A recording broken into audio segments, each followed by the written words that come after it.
ओम गुरुर्ब्रह्मा गुरुर्विष्णु गुरुर्देवो महेश्वर गुरु साक्षात् परब्रह्म तस्मै श्री गुरवे नमः।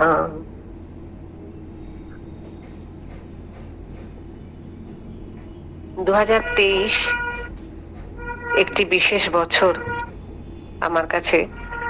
বারাণসীতে বছরে সেই বছর দুবার যাওয়ার সুযোগ পেয়েছিলাম, সৌভাগ্য হয়েছিল। আমি এরপরে 2023 আগস্ট মাসে বাবার জন্মোৎসবে রামনগরের যে বারাণসীতে জন্মোৎসব পালিত হয় সেইখানে আমি উপস্থিত থাকতে পেরেছিলাম। ঋষিকে নিয়ে বাবার কৃপায় আমি 4 দিন ছিলাম সেখানে।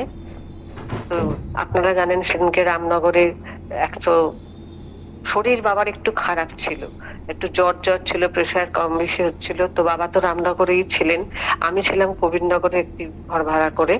আমরা এতে কাকলির বাবা মা সবার সাথে।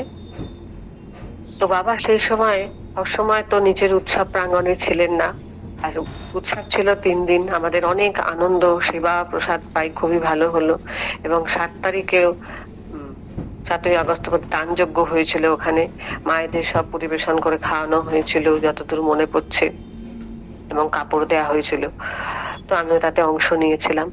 এবং বাবার কৃপায় ঋষির একটু ইচ্ছা ছিল, গঙ্গা স্নান হলো জন্মোৎসবের পরের দিন, এবং একটু পালিয়ে গিয়ে আমাদের সন্ধ্যারতি দেখেছিলাম। ওসিঘাটে গিয়ে সন্ধ্যারতি দেখে আবার আমরা ফিরে এসেছিলাম রামনগরে। এইভাবে যেটুকু আনন্দ করা যায়। এবং জন্মোৎসবের দিনকে 8ই আগস্ট সকালবেলা বাবা স্টেজের মাঝখানে বিরাজ করছেন। আমরা সবাই একে একে লাইন দিয়ে এসে বাবার চরণে পুষ্পাঞ্জলি দিয়ে প্রণাম করে এলাম। এবং অনেকেই সামনে দাঁড়িয়ে বা এদিক ওদিক বসে বাবার সাথে ছবি তুলছেন, মানে বাবার আশীর্বাদের পাওয়ার একটা মাধ্যম। তো যাই হোক, এইভাবে ফিরে তো এলাম। আমার কাছে এর পরের সময়টা খুব ক্রিটিক্যাল সময়। সেপ্টেম্বরে আমি 2 দিনের জন্য মায়াপুরেও গেছিলাম ছোট বোনের সঙ্গে, কিন্তু আমার শাশুড়ি খুবই অসুস্থ ছিলেন। সেপ্টেম্বর এন্ডে আমার শাশুড়ি চলে গেলেন, এবং পুজোর ঠিক মুখে আমার শ্বশুর মশাই চলে গেলেন, মাত্র 25 দিনের ব্যবধানে। এই সময়টা, তারই মধ্যে যে বাবার কৃপা কিভাবে আসে আমি ভাবিনি যেতে পারবো। সিউড়িতে বাবা ছিলেন। 11ই অক্টোবর মনোজদার ফোন আসে, বাবার আহ্বান, সব বাধা পেরিয়ে আমি হাজির হয়ে যাই এক রাত্রের জন্য সিউড়িতে। শেষ মুহূর্তে কিভাবে না জানি ঠিক হয়ে গেল, পরে আমি নারায়ণ যজ্ঞে উপস্থিত থাকতে পারি এবং আহুতি দিতে পারি। মানে বিশাল প্রাপ্তি আমার জীবনে, কারণ এরকম যজ্ঞ আমি এর আগে অ্যাটেন্ড করতে পারিনি। বাবার আশীর্বাদ নিয়ে 12 তারিখ বিকেলে সন্ধ্যের মুখে আমি অপূর্ব আনন্দ স্মৃতির মধ্যে দিয়ে আবার বাড়ি এসে পৌঁছে যাই। এই ক্রিটিক্যাল সময়ে যে বাবার কাছে থাকা মানে কতখানি। বা যজ্ঞ যখন চলছিল, পুরোহিত যজ্ঞ করছিলেন, এবং ছাটের একপাশে গুরু বাবা বসে আছেন, আমার চোখের সামনে এখনো ভাসছে। ভক্তরা সবাই একটি মন্ত্র জপ করছি বাবার নির্দেশে। ওম যজ্ঞায় যজ্ঞেশ্বরায় যজ্ঞপতায় যজ্ঞ সম্ভবায় গোবিন্দায় নমো নমঃ স্বাহা। এই মন্ত্রটা সেদিন আমরা সারা দিন জপ করেছিলাম, এবং দুপুরে আহুতিও দিয়েছিলাম।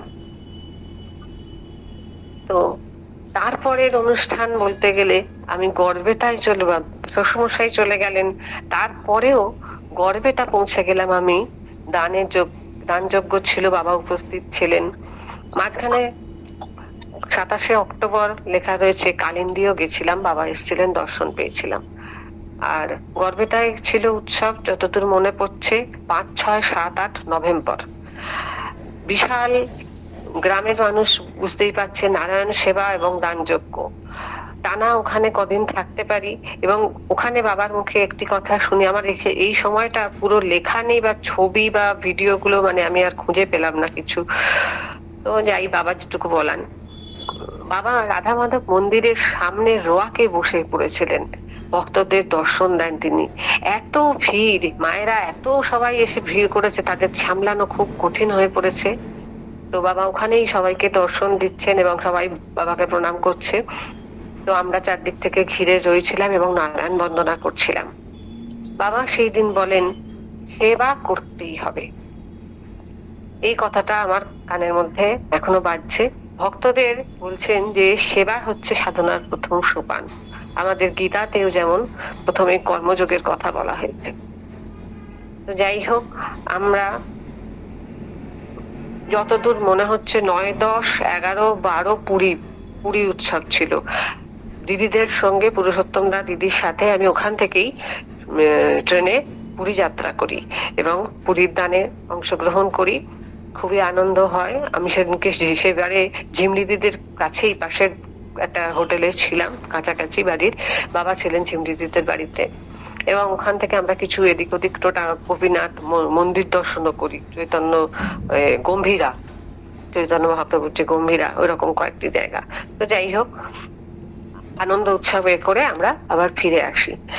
18ই নভেম্বর বাবা ছিলেন অনিরুদ্ধদার বাড়িতে, বাবা দর্শন দিয়েছিলেন, সবাই ভক্তরা ছিলেন। আমরা বিকেল বেলা গেছিলাম ওখানে। আর তারপরের উৎসব আমার যতদূর লেখা 24, 25, 26 নভেম্বর বাবা কালিন্দিতে অজিত সেনের বাড়িতে ছিলেন। আমি সেখানে পরপর 3 দিন গেছিলাম।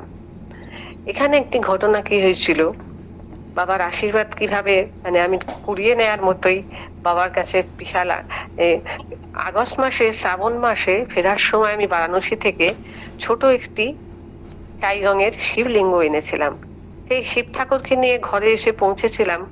বাড়ি এসে একদিন সোমবার দেখে ভাবছি শ্রাবণ মাস চলছে, ঘরে এবার প্রতিষ্ঠা করব, পুজো করব। আমি ঘি, চন্দন টন্দন সব রেডি করেছি, ফুল বেল পাতা।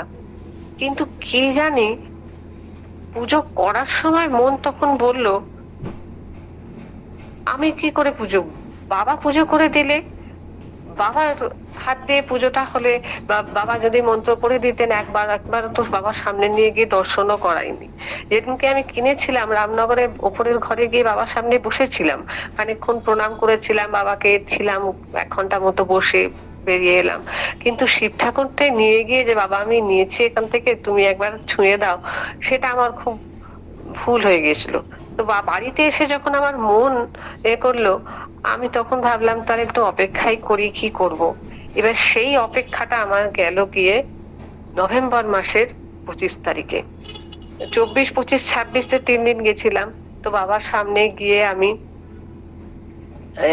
বাবার সামনে তুলে ধরি যে বাবা আমি এরকম এনেছি, পাথরের এতে করে, আধারের বাটিতে করে শিবলিঙ্গ দিয়ে, রুদ্রাক্ষের ছোট্ট একটি দিয়ে ত্রিশূল, হ্যাঁ ত্রিশূল এনেছিলাম।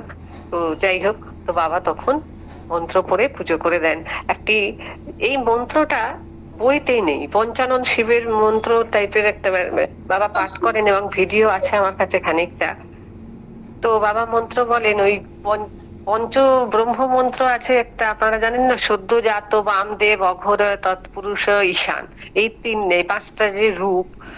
বাবা পড়তে পড়তে প্রথমেই খুব হাসলেন, মানে খুব তৃপ্তি পেলেন আমাকে এরকম শিব ঠাকুর এগিয়ে দিতে দেখে। তো আনন্দের সঙ্গে বাবা পাঠ করলেন, ওম সদ্য জাতং প্রপদ্যামি সদ্য জাতায় বৈ নমো নমঃ, ভবেয় ভবে নাতি ভবে ভবস্য মাং ভবদ্ভবায় নমো নমঃ। তো এত স্পিডে বলছিলেন, আমি যেহেতু একটু একজন ভক্ত ছিলেন, অলি অলি দিদি নাকি ছিলেন ওই মহিলার নাম, ওই দিদি, তো উনি একটু ভিডিও করেছিলেন। তারপর বাবা, আমরা তৎপুরুষের মন্ত্রটা তো বইতে পাই, বাবা কিন্তু সেদিনকে তৎপুরুষায় নমঃটা বলেননি, ঈশান মন্ত্র আবার বলেছিলেন। ওম ঈশান সর্ববিদ্যানাং ঈশ্বর সর্বভূতানাং ব্রহ্মাধিপতি ব্রহ্মণো অধিপতি ব্রহ্ম শিবময়স্তু সদা শিবমস্তু। হ্যাঁ, তো এত সুন্দর লাগলো। বাবা খুব আনন্দ সহকারে পুজো করে হেসে আমাকে, মানে বাবার হাসি মুখটাই আমার কাছে প্রসন্নতা প্রাপ্তি এবং বাবার আশীর্বাদ। তো যাই হোক, খুব আনন্দ করে আমি আবার ওই পুজো করা শিবলিঙ্গ নিয়ে এসে তারপর থেকে বাড়িতে নিয়ে আসি। মানে বাড়িতে এসে বাবার মতো, বাবা বলেছেন যে প্রতিদিন বেলপাতা দিতে। তো বেলপাতা আমি সবসময় পাই না, কিন্তু পুজো করে প্রণাম করি। পরের দিনকে আবার বাবাকে আমি বললাম, বাবা একটু শিব পুজোর মন্ত্রটা লিখে দেবে। বাবা কিন্তু লিখেছিলেন, মুখেও বলেওছিলেন, এটিই হচ্ছে শিব পুজোর শ্রেষ্ঠ মন্ত্র বলে লিখে দিলেন। ওম নমঃ শিবায় শান্তায় কারণত্রয় হেতবে নিবেদয়ামি চাতমানম তম গতি পরমেশ্বরঃ। এটা তো ছোটবেলা থেকেই আমার মুখস্থ ছিল এবং বাবার হাতের লেখাটা, সেটা আর একটা আশীর্বাদ পেলাম। তো সেটা কালিন্দী থেকে নিয়ে এলাম, বাবার আশীর্বাদ।